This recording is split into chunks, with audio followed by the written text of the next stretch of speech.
Assalamualaikum warahmatullahi wabarakatuh. Alhamdulillah bertemu lagi dalam bidang jawi. Dalam bidang jawi ni, hari ini kita fokus kepada kemahiran membaca jawi, kemahiran menulis jawi dan kemahiran membina ayat dalam tulisan jawi. Ini sangat penting. Jadi kalau kita nak menulis pun kita kena pandai membaca jawi. Kalau asas membaca jawi pun tak berapa boleh, insya-Allah kita akan bantu dari masa ke semasa. Sekarang kita fokus kepada membaca jawi.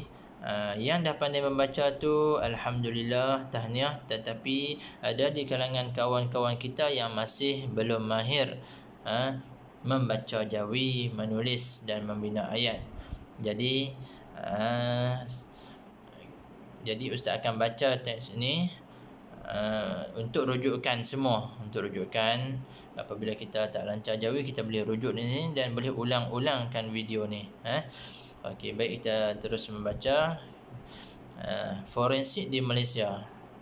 Forensik merupakan satu bidang kerjaya yang terdapat di Malaysia.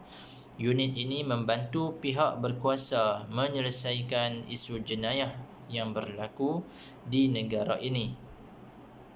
Mereka perlu mengenal pasti dan menganalisis bahan bukti yang diperoleh di tempat kejadian sebelum mensabitkan kesalahan jenayah terhadap individu yang terlibat dalam kes tersebut.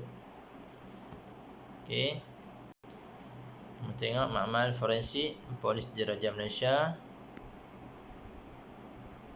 Terus, terdapat beberapa jabatan yang terlibat dengan bidang forensik di Malaysia. Antaranya Kementerian Kesihatan, Polis Diraja Malaysia serta Jabatan Bomba dan Penyelamat. Antara bidang forensik pula ialah perubatan forensik, sains forensik, radiologi forensik, klinikal forensik dan histologi forensik. Bidang tugas ahli forensik ini berbeza-beza mengikut kepakaran mereka dalam menganalisis bahan bukti yang diperoleh. Baik. Terus kamu kena pasti istilah-istilah yang baru yang kamu dapat hari ini, terutamanya istilah saintifik. Okey, baik. Terus kalau kamu tak dapat melihat dengan jelas, kamu rujuk buku teks muka surat 52, 53. 52 dan 53. Sila rujuk. Contoh kes yang dikendalikan oleh forensik ialah pembunuhan, kecurian, pembuangan bayi dan pengedaran dadah. Kes ini akan disiasat menggunakan bahan bukti forensik yang ditemui pada badan manusia. Objek atau sesuatu yang terhasil di tempat kejadian. Berdasarkan bahan bukti tersebut, unit forensik akan membuat siasatan. Terdapat beberapa peralatan saintifik yang digunakan untuk membantu mendapatkan keputusan analisis yang tepat, seperti peralatan yang digunakan di Jabatan Kimia Malaysia. Antaranya ialah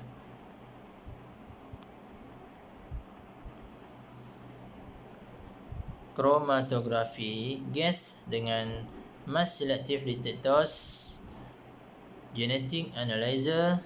Melalui pelbagai proses siasatan yang dijalankan, unit forensik dapat mengesan dan mengenal pasti individu yang terbabit dengan kesalahan jenayah. Itulah fungsinya forensik.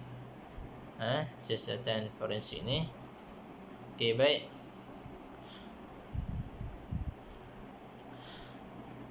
Kamu tengok teks warna kuning ni. Kalau tak nampak, rujuk buku teks muka surat 52 dan 53. Jabatan forensik di Malaysia memainkan peranan penting dalam usaha membantu pihak berkuasa menangani, menyelesaikan dan mengurangkan kes jenayah secara tidak langsung. Mereka turut membantu meningkatkan keharmonian dan kestabilan negara agar masyarakat hidup aman dan sejahtera. Jabatan forensik ini sangat-sangat menyumbang kepada keharmonian dan kestabilan negara agar masyarakat hidup aman dan sejahtera. Jadi kita manfaatkan sains dan teknologi untuk kepentingan negara. Okey, itu saja untuk hari ini pelajaran kita. Kita lebih fokus kepada lancar membaca Jawi, dan Ustaz akan bagi latihan kepada kamu. Ustaz harap kamu dapat menghantar tugasan yang Ustaz bagi supaya Ustaz dapat semak, dan apabila kamu hantar tu, kamu screenshot dulu.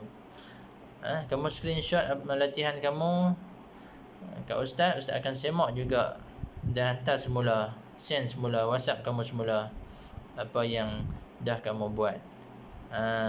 Dan kertas yang Ustaz bagi, kamu simpan elok-elok dalam fail ataupun kamu lekatkan dalam buku tulis.